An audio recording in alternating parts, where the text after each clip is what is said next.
Et nous sommes en direct de Bamako avec l'enseignant et chercheur Tifing Sissoko. Vous êtes également président fondateur de l'association Petit Stylo. Dans les faits, le colonel Assimi Goïta a pris les rênes du pays. Quelle a été votre réaction quand vous l'avez appris ?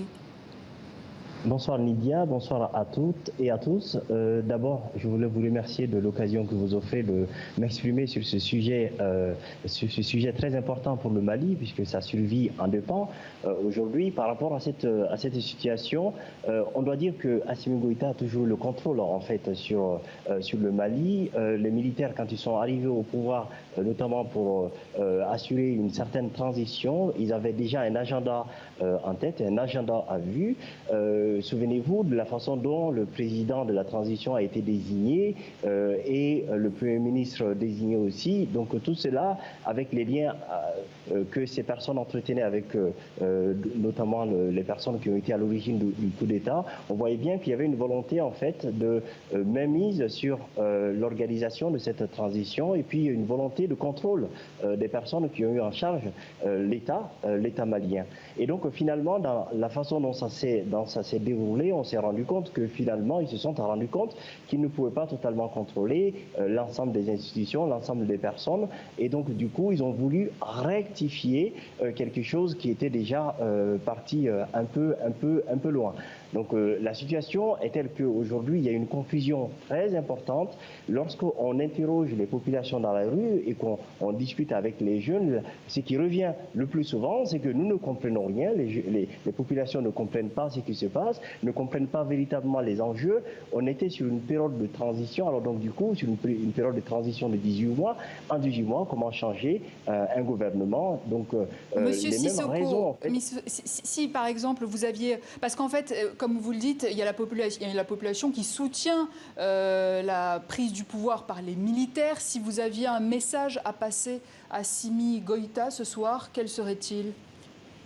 Alors, le message et à ceux qui le à soutiennent. passer, et à ceux qui le soutiennent, moi je pense qu'il y a pas mal de confusions qui sont effectuées par rapport à cette situation. Aujourd'hui, la transition a très mal commencé. Cette transition a tellement, on peut dire que c'est une transition qui a été ratée parce que dès le démarrage, les solutions qui ont été envisagées n'ont pas été appliquées et dès le départ, il y avait un problème d'inclusivité. Donc aujourd'hui, ce qu'il faut demander, c'est demander à ces militaires de retourner en caserne. Ça, c'est vraiment la première chose, c'est la première demande, de retourner en caserne pour assurer la défense de la patrie. La deuxième chose qu'il faut dire, et là je m'adresse véritablement à tous les Maliens, c'est finalement d'aller vers une transition qui va fonctionner, donc d'aller vers une nouvelle transition à piloter par les acteurs de la société civile, par les hommes politiques, par la communauté internationale qui peut veiller au bon fonctionnement de tout ceci. Donc la demande particulière, c'est vraiment que, la transition, on puisse la refaire et partir sur de bonnes bases. Et donc sans les parce militaires. Que les choses n'ont pas... Et sans les militaires, leur vocation, leur juste place, c'est de retourner en caserne et d'assurer la défense. Puisque s'ils ont quelque chose à faire, pardonnez-moi, mais c'est d'abord dans l'armée. Aujourd'hui, à l'heure où je vous parle, j'ai des amis d'enfance avec qui j'ai été à l'école qui sont au front, qui sont au nord. Et quel est le problème de ces militaires au front? Je dirais deux choses seulement là-dessus. La première, c'est que ce ne sont pas les enfants de colonels et de généraux qui sont envoyés au front, ce sont des enfants de pauvres qui sont envoyés au front. Et la deuxième chose, il y a beaucoup de ces militaires qui souffrent. J'ai des vocales où des amis me disent on a du mal à manger en fait au front. Et donc du coup, s'ils veulent donner un peu plus de motivation aux militaires, qui se préoccupent d'abord de ce qui se passe au sein de l'armée pour la défense de la patrie.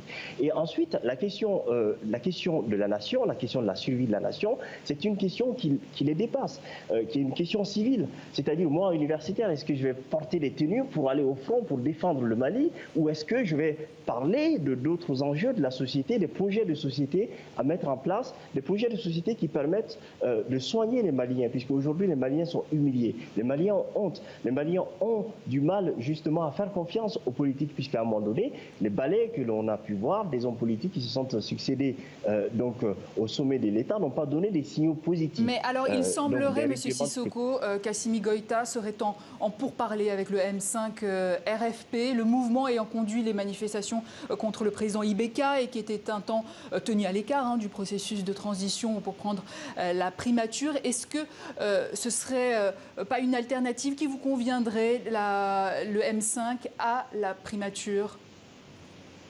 Je dois dire que le M5 RFP de démarrage qui a mené le combat, qui a écouté la fronde sociale et qui a mené le combat justement jusqu'au départ du président Ibeka, n'est plus le même que le M5 RFP que nous connaissons aujourd'hui. Parce que le M5 RFP est profondément divisé. Il n'y a pas une ligne directrice en fait qui organise ce M5 RFP. Deuxièmement, ce M5 RFP manque de structuration, c'est-à-dire qu'il n'y a pas de projet, il n'y a pas d'idée, il n'y a pas de projet d'avenir pour la société malienne. Donc ce M5 RFP ne ressemble en rien au M5 qui a mené le combat. Donc ce n'est pas une solution alternative. On a vu des déclarations de quelques dirigeants en fait du M5 RFP soutenant donc la rectification de cette transition. Monsieur Sissoko, il nous reste vraiment quelques secondes, s'il vous plaît.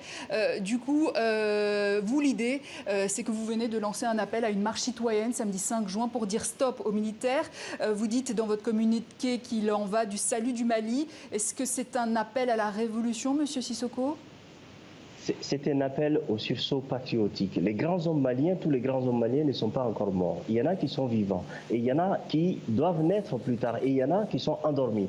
L'appel, c'est aux grands hommes maliens d'aujourd'hui pour ce sursaut patriotique, pour que finalement on fasse face à cette réalité et qu'on trouve des modalités de résolution de ces problèmes. Et ça commence par une marche citoyenne que nous devons organiser le 5 juin, le samedi 5 juin.